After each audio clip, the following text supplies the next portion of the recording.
No, I think that no one's talking. We submit. All right, fair enough. Okay, yeah, I hear you now. Just want to make sure. Sorry, I didn't know that I muted. Okay, it's all right. So agenda, very important.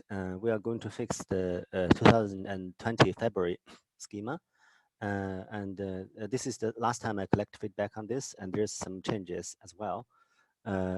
Most of the stuff was previously confirmed in previous meetings. We are still open to suggestions at this moment, but do it really quickly. And I have to go through this with Boon, and besides getting feedback, I have to go through this with Boon and James Brown very carefully to make sure everything is implementable. Here is a quick link to the file that is I have changed and in order to be compatible with the February schema.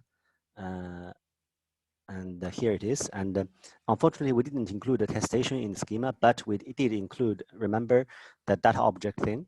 So have a look at the link, and let's go straight to the first change on line 27.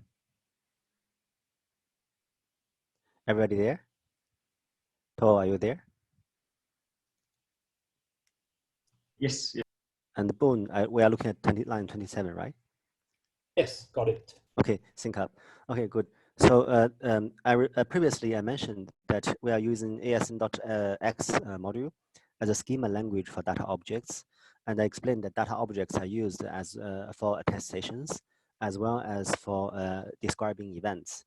And we probably will even use it to describe function calls, but we will see about that later.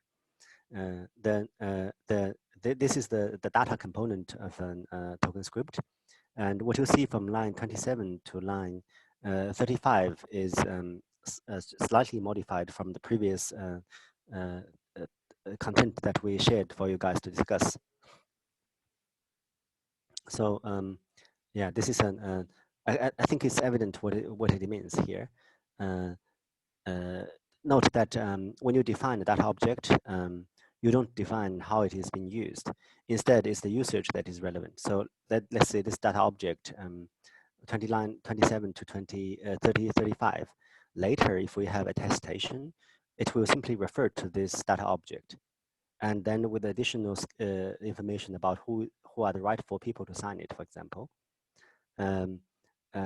If we use this data object as an event, look at line 140, where the event is referred to, the data object is referred to as an event. That's the moment when it is used as an event. And if you look at 140, the filter, we discussed it before. Select, we discussed it before. That means which component to select from the event for the events that matches the filter. And we also explained before 138, distinctly equal to true, which means if there are distinct values to be obtained from this origin, then these distinct values means that the user have distinct tokens identified by this attribute. And the way we identify token is going to be similar to RDN, which is a key value pair. So for ERC 721, the key value pair would be token ID equals to token ID.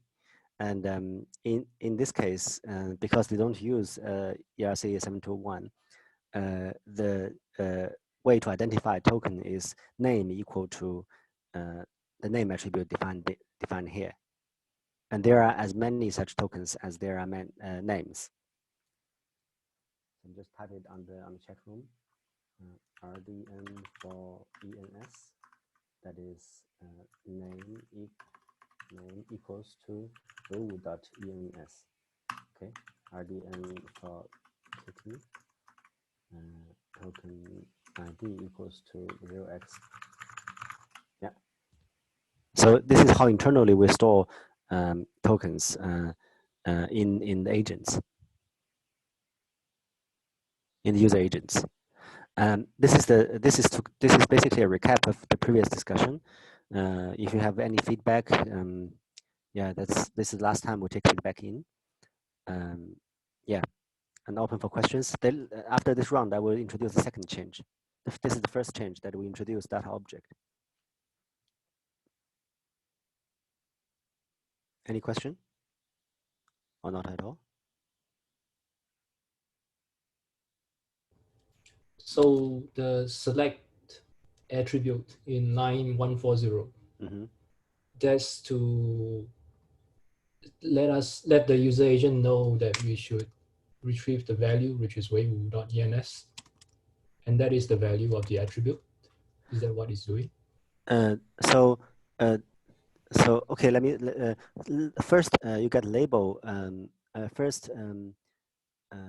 Sorry, this filter is actually wrong. Sorry, this filter should be the owner equals to owner. I don't know why it's wrong. Yeah, because I copied the code from James Sangali. Sorry, it's not based on the version I've showed you. So the filter is wrong. The correct filter is owner equals to owner.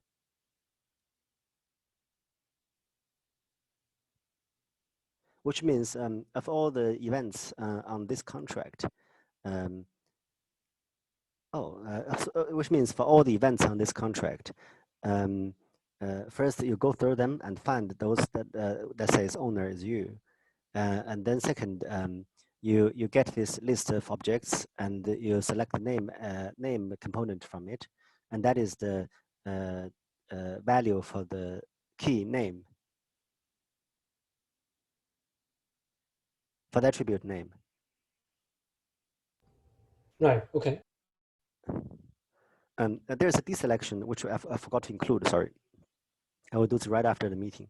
There's a deselection, which means for the tokens that was transferred away from you, where the original owner is you and the new owner is not, these are not selected. So there's a negation to this, which I included in the previous one, but this version I'm merging my work with James Sangali's and I forgot to copy that over. Yeah. Okay. Okay, and is there any other feedback? Can I just go to the second?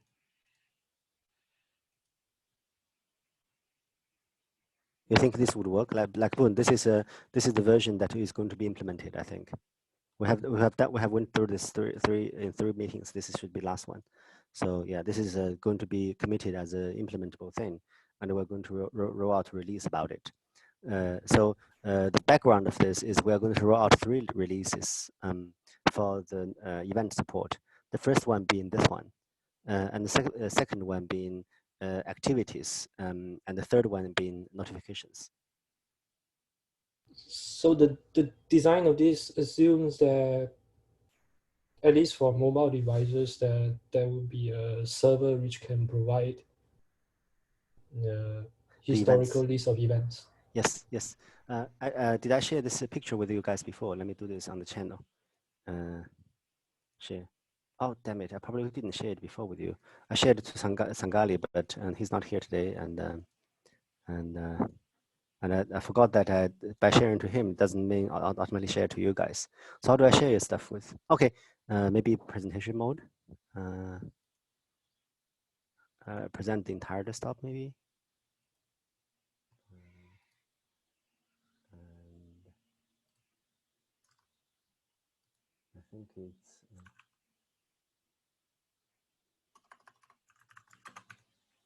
Yeah.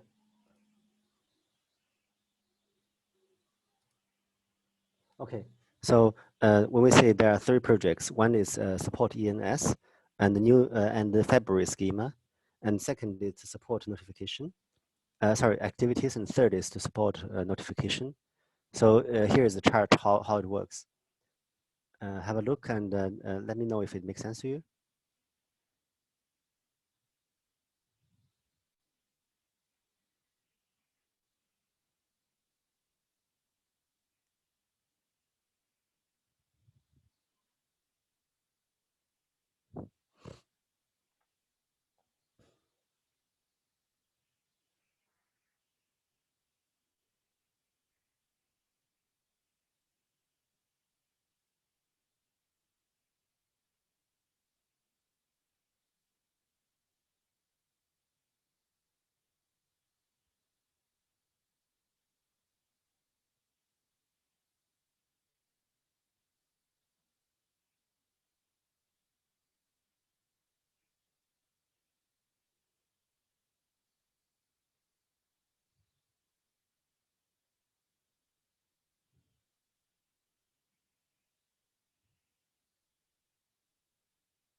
So step one, preparation, that's only setting up the database with no events, no data yet.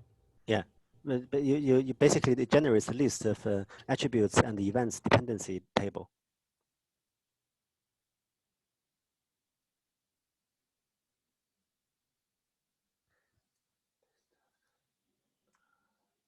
List of attribute event dependency, right? Is that clearer? Yes. Okay.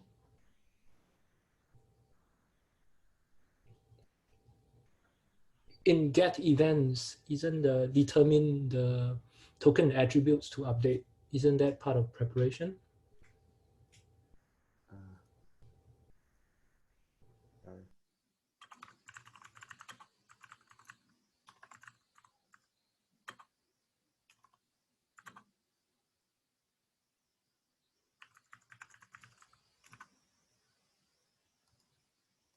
Sorry, your question again. In one get events, you have the second line is determine the token attributes to update. Yes. Should that be part of preparation? Because you cannot, yeah, actually it is already there. Following, yeah.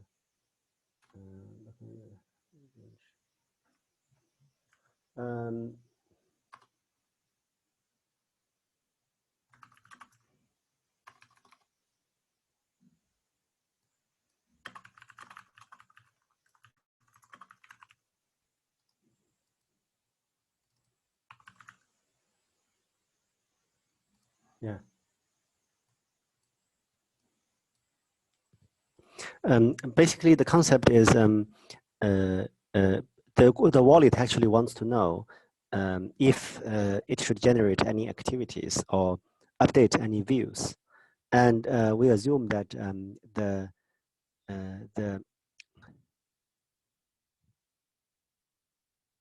oh yes, actually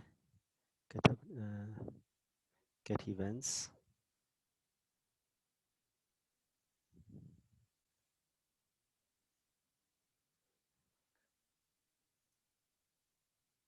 Okay, let me use some change the language. Okay.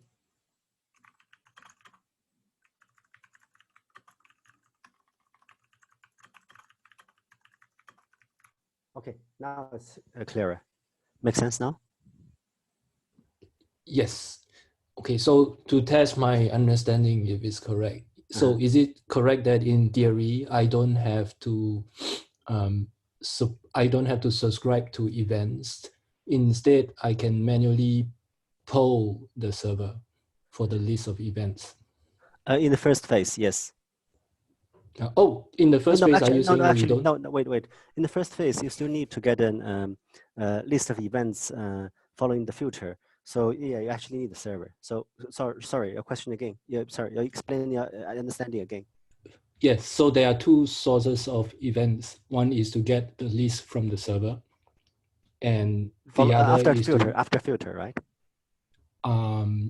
If the server provides a way to filter, yes. So probably after filter. It has to. Otherwise, it doesn't make sense. Think about CryptoQ. Yes.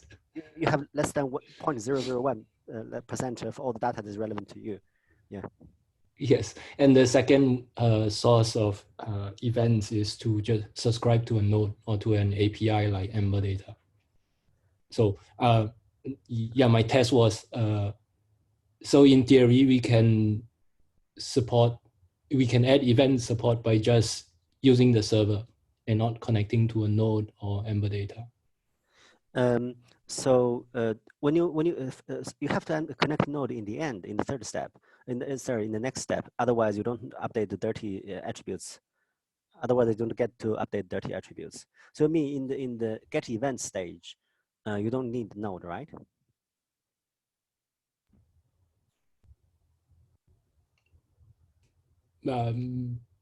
Yes.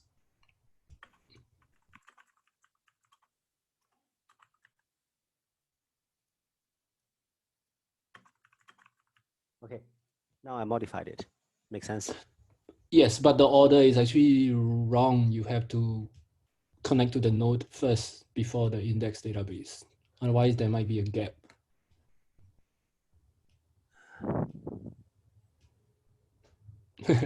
The reason you got well, wait a moment. If you don't know what attributes are dirty, why do you go to node first?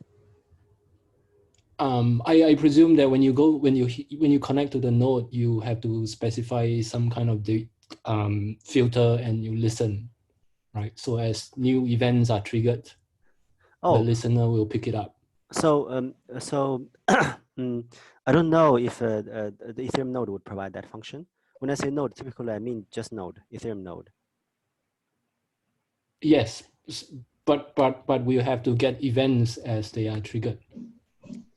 Ethereum, I don't remember Ethereum node is able to do that. But even if it does, it will be not practical. You have to get updated nodes from the indexed server. Although it might not be as immediate as the node. But if you connect to a node and subscribe to event, you get too much noise. Because the node is known not to be able to filter. Well, yes. It's okay. Huh? Like yes, you do get a lot of events, but you just soft filter those. Soft filter, let's say CryptoKitty, that means in 1 month, I will have 2 gigabytes of data, and probably I don't have a single one of them relevant to me. Especially if Ethereum has this problem that every time there's one hot project and the whole transaction is about that hot project, everybody participate to it. The filter not on the server is simply bad. Okay, then do you propose that we have an intermediate that we run ourselves?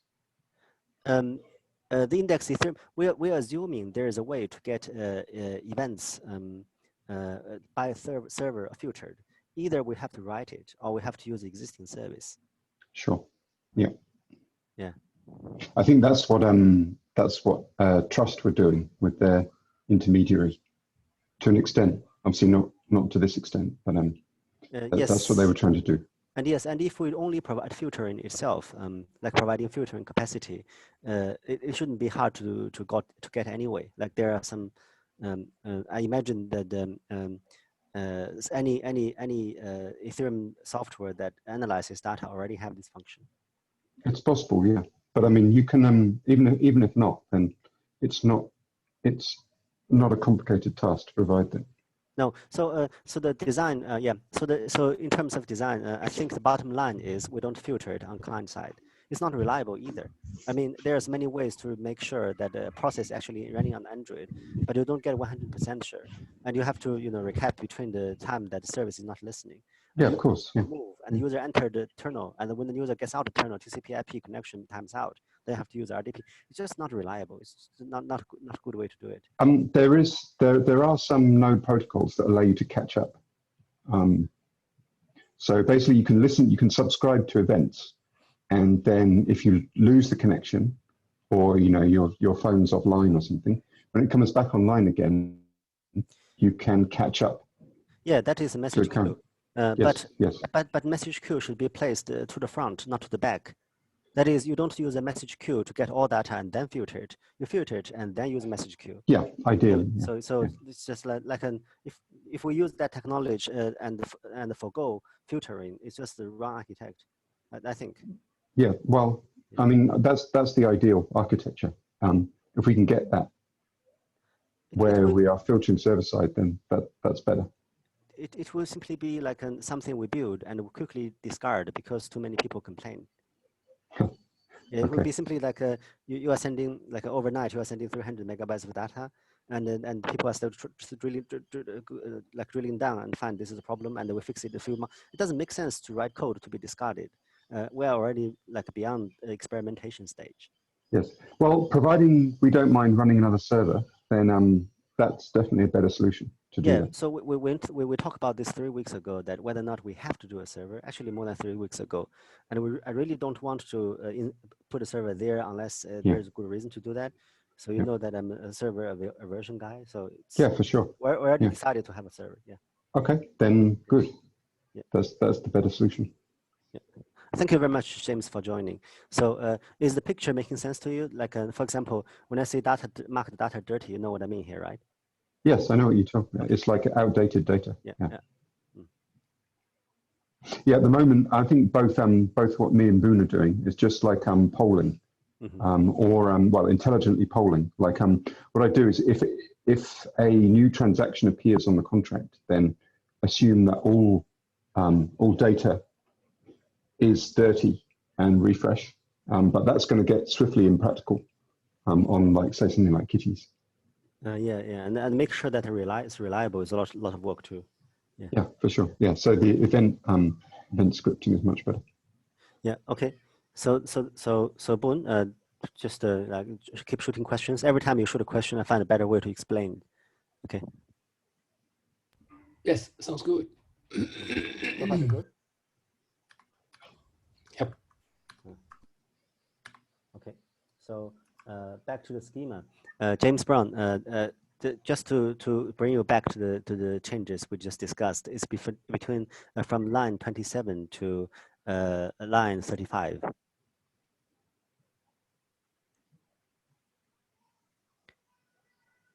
Can you see the okay. yeah, Yes.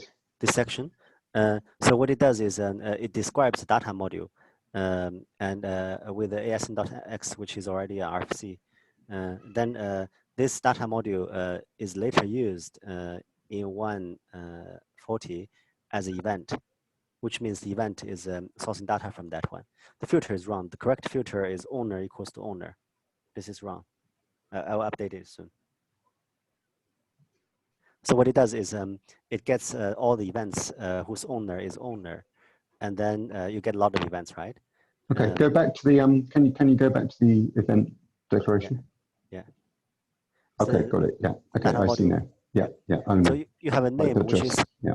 name. This name is selected from this name. Select name means select from this event and get the name element. And again, distinct means that the number of this attribute dictates the number of tokens.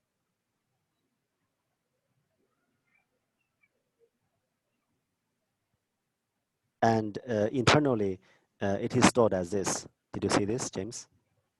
Yeah. What? Internally, a token's identifier is like this. Like a token's identifier is attribute key value.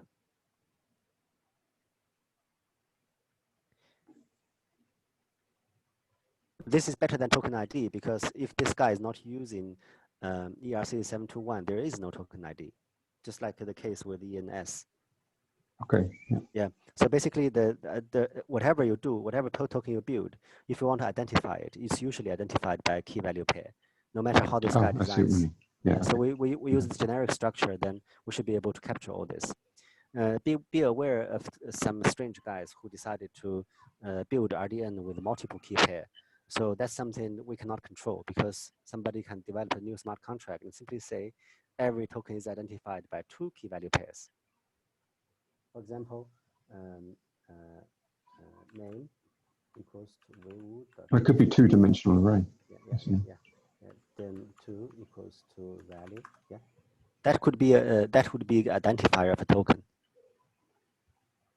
The problem is that we cannot restrict this design because whoever writes TokenScript, whoever writes a smart contract, he might not have a perfect way of tokenizing it in mind, and the tokenization work might come after it. So you have to somehow, yeah. So this is possible. So just be careful when you store the token identifier. It's actually a list of key values. Are you typing in a smaller window? Yeah, we can't see what you're typing. Yes, that small window. Oh, okay. Just that one. But that window you should be able to see it anyway, right? It's a chat room. I will type it here. Okay.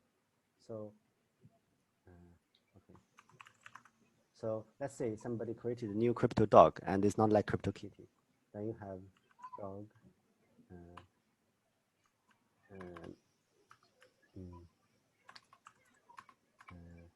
Dog, like a sorry, name equals to my dog. equals to male. That could be an object identifier.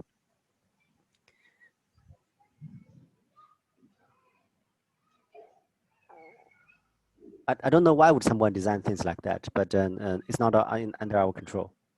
So when you internally store tokens, store that as a key value pair or sequence of key value pair. Okay. Yeah, because sometimes people use multi-keyed database table as well. Just to be careful. Okay. So back to this one. So these 3 lines defines how many tokens the user have. So be careful that sometimes a new event created, which means you don't mark a name as dirty. Instead, you create a new name, because that event could mean the user has registered a new name. So just to be precise here, marked attributes depending on the event's dirty, or add new tokens if necessary. Yeah. Okay. Add actually remove.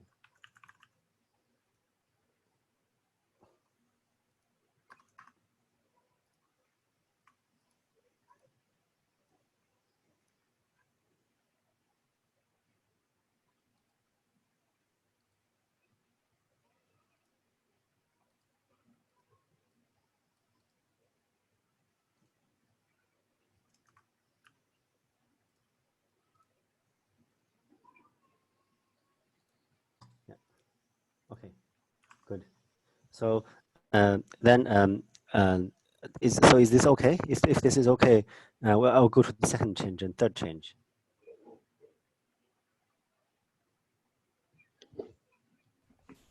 Sounds good. This is all on GitHub, isn't it? These changes you're making. Yeah, this is example, and this is a schema validated example, which means yeah, it's close to production. Okay, but it's on GitHub, yeah. Yeah. Okay. I can send you the GitHub link. Just to be sure, I send it again on your. Okay, here. Nice. Now, the second change is related to how views are presented. So this is the new way to do views. So having observed James Sangali working on the views, it turns out that usually his view is not HTML, but there's only one thing, which is JavaScript in it. So I think it's probably better to do it in this way. Every view has a component style and component script, and there is no HTML at all. The concept is because the concept behind it is because token views were supposed to be updated as token gets updated. HTML as a static representation wouldn't work anyway. We either need a template language or we need something similar to React, the JavaScript framework for updating objects. Either way, the code is going to be either a template language, which can be JavaScript, or that it's JavaScript in React Native. Therefore, there's no React. So there's no way there's no need for HTML, and also it reduces trouble in validation.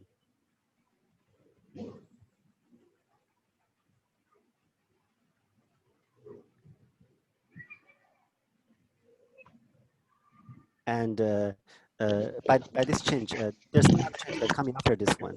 That is, every view should have a container HTML element that uniquely identifies it. Currently, James Sangali would always wrap everything inside a view with a div element HTML, whose ID is root. And this has to change because we cannot dictate the implementation. It can happen that TokenScript is rendered in the context that already have a root view. Imagine, for example, you render a list of activities in the activities tab, and instead of, and let's say the user have about 100 activities, instead of producing 100 web views, you produce a single web view and inside of which there are like activity items, iconified activities, one after the other. Then you certainly cannot wrap everyone with the div ID equals to root, because then the ID is no longer unique. Does that make sense?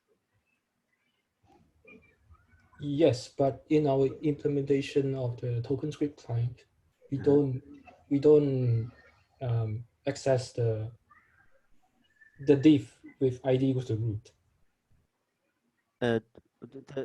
There are loads of JavaScript in the currently written TokenScript by James Sangali that does document get element by ID root. Yes, but that's within the page itself. But you don't know if the page is in the inside another bigger container which has lots of other roots. Correct. So if he had called it branch instead, ID equals to branch, he just has to change his own JavaScript code to refer to branch instead of root, and it will work.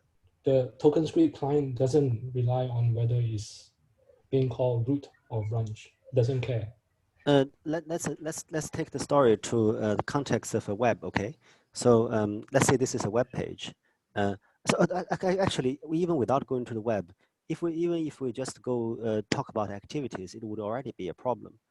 The user, the developer like Sangali will put a root, a div around every activity, which means you practically cannot render list of activities in one web view. I don't understand why, like you just spoke as if you're negating the problem, but I don't follow your logic. Okay. So you're saying to put it in one single web view. Yeah. And Okay. It's not avoidable because we cannot guarantee that we will be able to produce TokenScript running in WebAssembly anytime soon. So imagine that a token being rendered in the web interface. For example, Car Next Door is a story I often tell about. Let's say this is a website called Car Next Door, and you can list your cars for rental, and you can earn $100 per day. The web page would have a section where the car's logo and color being displayed, which is a token view. Imagine that being a div box on the web page. Ideally, it should be rendered separately, not inside the web page, but we cannot be sure. So when you put it there and it have div ID equals to root, there's really good chance that you are conflicting with other container objects. And if you are able to list two of your cars to be rented, it's guaranteed conflict. yes, and it's my fault because I wrote the original version doing that. Oh, James okay. just copied it. But the is, am I right to say that the best thing, the only thing we can do is we change it to a class instead of an ID? And well, it's we not can only either. hope that developers good either. follow that. The first, you cannot get get ID by class, and then if you the best way to do that is simply to provide a document a root document as a DOM object in API. We can give it a special ID, for example, token ID equals to something strange. We can do that, but I really think that the best way to do that is have it in JavaScript API. That is, you can simply get the root view, the root of the view.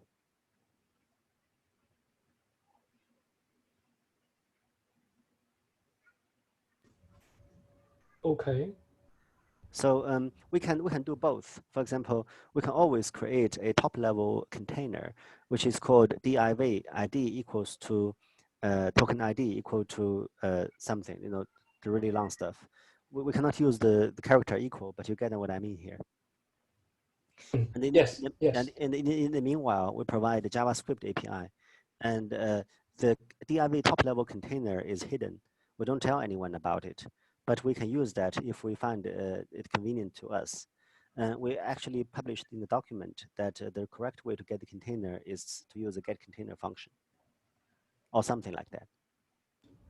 But this is not the only change that we have to make. We also have to change how the property called current instance is used.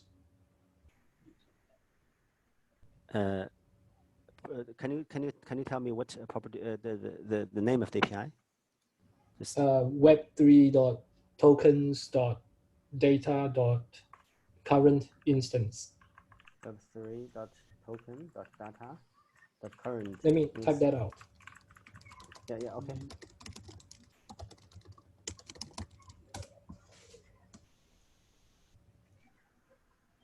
Yes. So the logic is previously we find that it's necessary to get other instances. So we just put it into current instance and then expect in the future there are ways to expand into other instances, right?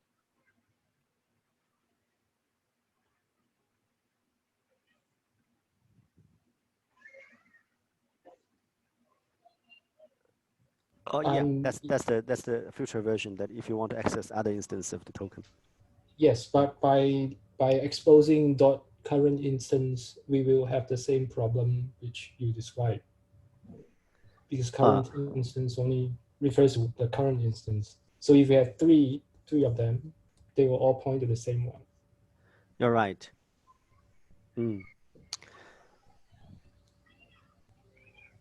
So if we can somehow make dot current instance work, like maybe it's an array instead, and the developer has to loop it, then we can stuff the root ID inside this dictionary.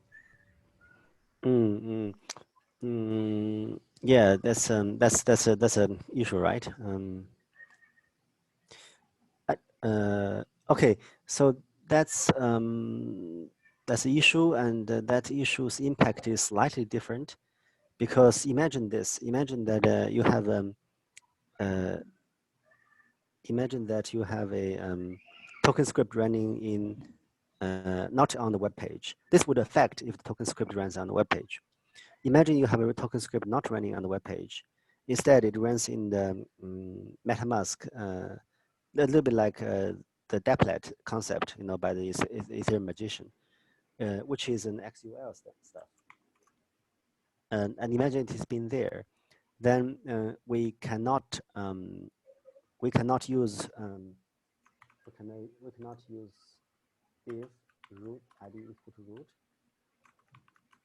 because we don't know if there is only one root in the XUL. However, actually, your problem still you are right. The problem still exists even in the droplet. Actually, maybe I'm wrong. So imagine if we invent a way to generate the unique root ID like you described, and we add it as a property inside current instance. When the way we currently trigger an update is we invoke the data change function, and the developer is responsible for using that as installing a callback for that to refresh, to re-render. So imagine if you have 3 tokens or activities, right? We just have to fire those 3 differently. As one of them change, then we just fire one of them rather than a global one for all 3. So it sounds like it works. Yeah, sounds reasonable. Would you be able to write it down? As today I will finish the meeting minute and I will publish a community post. Would you be able to follow up with this detail so that we cool down this on a short bit and then we can go with it? By the way, yes, please. No, go on. Okay. By the way, I know that we don't know what template language will be there that of choice in the future. But I think that in general, the concept is you have some language. So having removed HTML and instead put script there, we can always add new types of script. So this change can be made even if we are not 100% sure about the future template language. One thought about that though, if early on you were saying that one way is to let developers use something like React. But as part of React, they might still include HTML. Yes, I know. But having HTML is also creating trouble. unless we have a way to use object reference, which is something we cannot do right now, because I don't know if the libraries are strong enough to test this object reference integrity. We simply ask them to change their behavior. The HTML being included inside XML is not a very good idea. It's better be referred to as object. There's one part about this problem I don't understand. What's wrong with stuffing it in C data? Actually, we can do that. It's just you mean instead of XML tags? Yeah, that's actually possible, right? So you are proposing this XML style followed by sorry. Let me type it on terminal because I'm sharing my screen, right? So you mean this?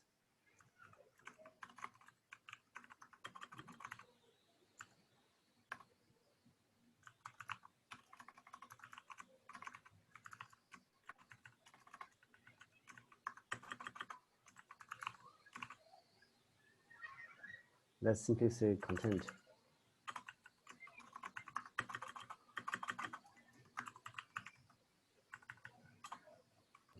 Yes.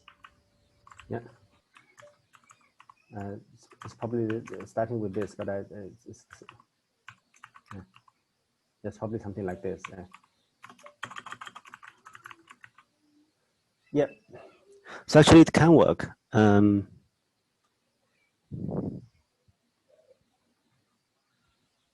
Is there any limitation to what can be in C data? Because I thought we might have run into some problem. The problem is you cannot have C data inside C data. So that means if you have C data, then it cannot have a piece of JavaScript which inside has a C data inside. And how would that happen? I don't know. Yes, sounds like a reasonable limitation.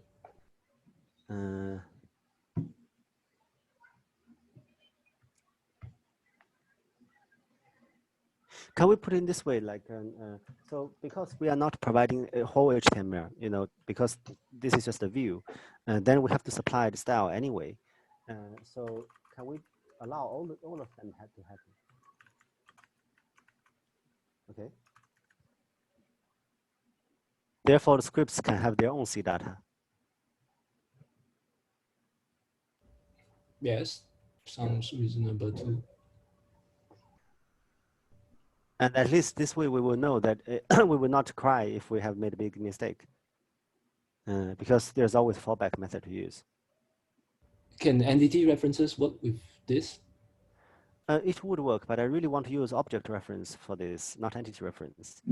But that's something later, because object reference allows you to store the object outside of the XML file. Entity is, you know, inside.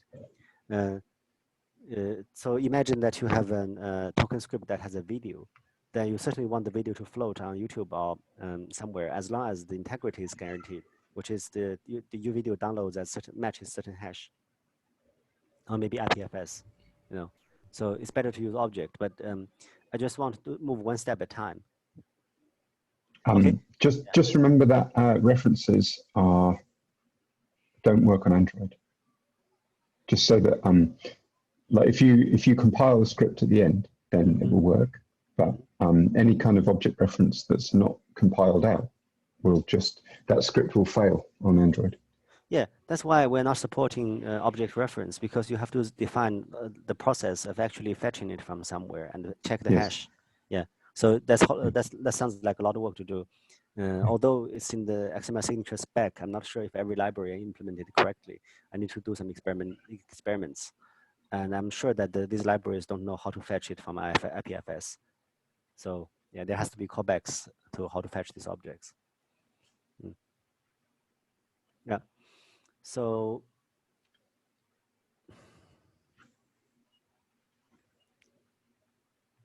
okay. So that's the change. And James, are you okay with this final edition with the script style script and content all together? Well, it's all right, providing that we can run it through the makefile. Basically, developers won't be able to won't be able to use any of this stuff on if they're developing on Android. Yeah, yeah. So basically, everything reads into the So everything reads into. But it's no worse than what we had currently. Yeah, for sure. Yeah, Yeah, I'm just saying this is something just to be aware of. That yes, but there's it won't actually an work. advantage because it's in C data, then you can just put in your ampersands, etc. Ampersand. Yeah. Yeah. Yeah.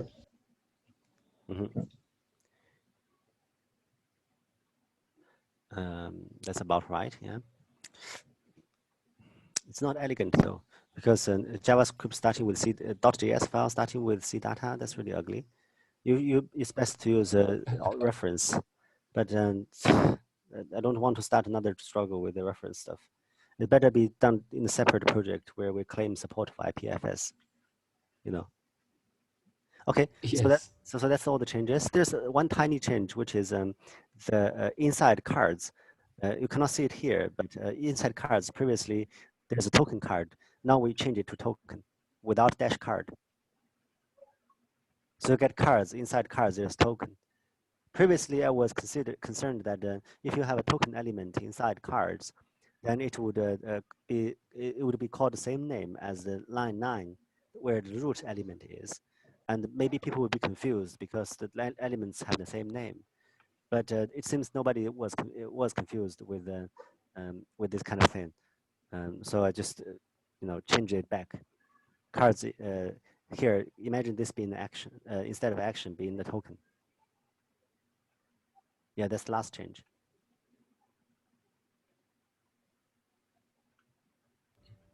Okay. Okay.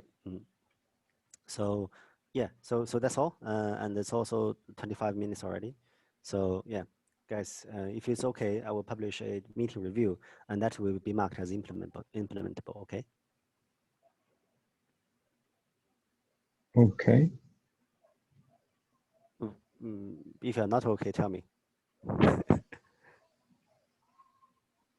What's the scope of the project? It's okay. So you need to support new schema. You need to be able to build a index database of events, and you need to be able to cache the value of attributes, and somebody has to make the server. So the activities tab, that's not in the scope. No, that's the second phase. Look at this. This picture has a first phase. Can you see my selection box? Yes. This is the first phase.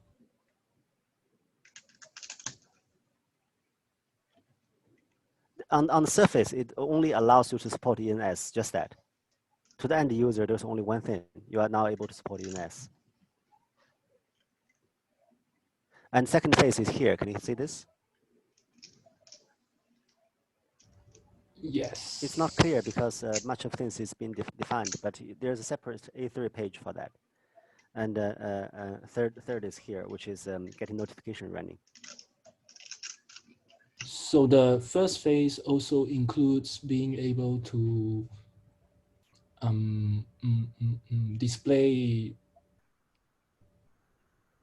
tokens based on events in the TokenScript view.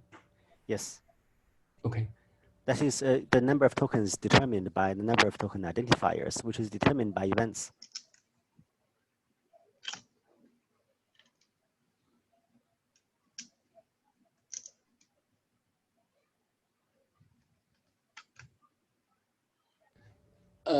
Okay, since we're talking about ENS, if we identify that if we have a TokenScript file and is for holding contract, which is also observed in the results we get from OpenSea, do we just completely drop OpenSea for that token, that contract? Yes. Previously, there was James Sangali has an argument why we should not do so, because OpenSea has the potential of getting us to know how many subtokens we have. But my argument against that is if you know how many subtokens you have, but you cannot see them in clear text, then it's as useful as if you don't have them. So having OpenSea displaying a list of subtokens that doesn't mysteriously identified by a hash doesn't give user much. We can probably just display the number of subtokens instead. So if we can display the number of subtokens, we can drop the OpenSea. Okay. So you know what I mean here? There's a problem in the ENS contract that OpenSea cannot obtain the subdomain list, and there's no way to obtain that list. You have to know it by yourself as a user.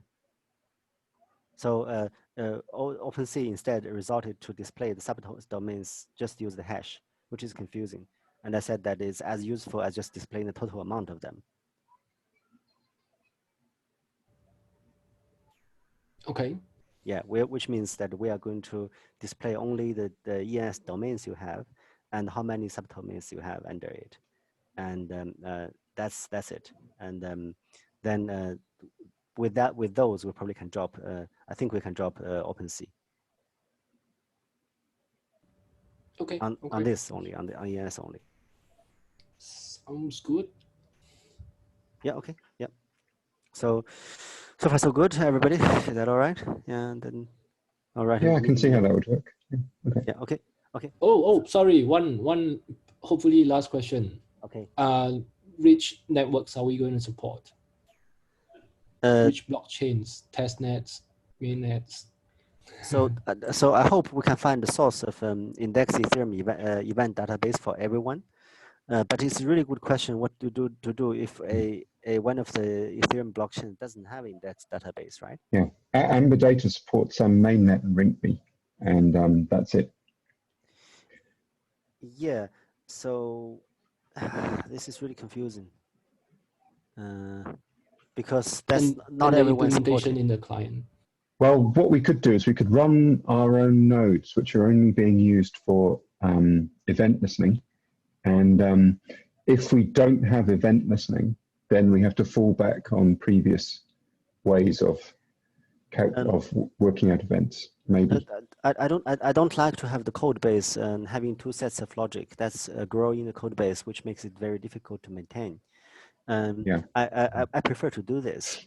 If there is no indexed event source for a Ethereum blockchain or Ethereum-like blockchain, then we simply never update the attributes unless the user explicitly do so. Okay. Yeah. So there's basically a refresh button or something like that. Yeah. Okay. Okay. And if the user goes to that's activity, reasonable. the activity is kind of empty, except the basic Ethereum transactions, and just explain to the user that we don't have the event source for this one. So, yeah. Okay. Yeah, that seems reasonable. I can ask Tomac to produce something like a exclamation mark where the user can click and see, sorry, that this is not up to date because we don't have the data. And because it's testnet, it should be, should be fine. Yeah. Okay. Yeah. But we have to bear in mind that this affects Buttercard. Yeah, I was thinking about Buttercard too. We have to produce our own indexed event database for Buttercard, which means. Okay. How do we know that? It's needed. Actually, you can argue it's not needed, but if for really scalable solution, you don't want to. There are loads of events coming from the single contract running on the Buttercard Ethereum blockchain. There's only one contract running there, and by subscribing to all the events and software filtering, basically subscribe to everything happens on that blockchain. It's just not scalable. So the better way to do that is to find a way to make indexed Ethereum database server source code that is available for downloading with our own, or that we can convince Amber Data to connect to Buttercard. Or we could talk to Buttercard and get them to run a server similar to the one that we're going to be putting together. Some research has to be done on what kind of server to run, which we will do. Yeah. Okay. Yeah, I don't like to have the idea of having the event server based solution and the polling solution at the same time. Better display it as style and ask user to refresh. Yeah, makes sense. Yeah, okay. Otherwise it's too complex. I can imagine the code will be too complex. Yeah. Okay. Yeah. And you agree with that, Boon? Yes, sounds good. Yeah. Okay. Yeah. Okay. So far so good, everybody. Yeah. Thank you. Okay. Thanks. Thank you. Thank you. When do we start? I will produce the meeting minute, and you come up with a JavaScript API node, and that's ready to go. Okay. Okay. Talk to you later. Bye. Thanks.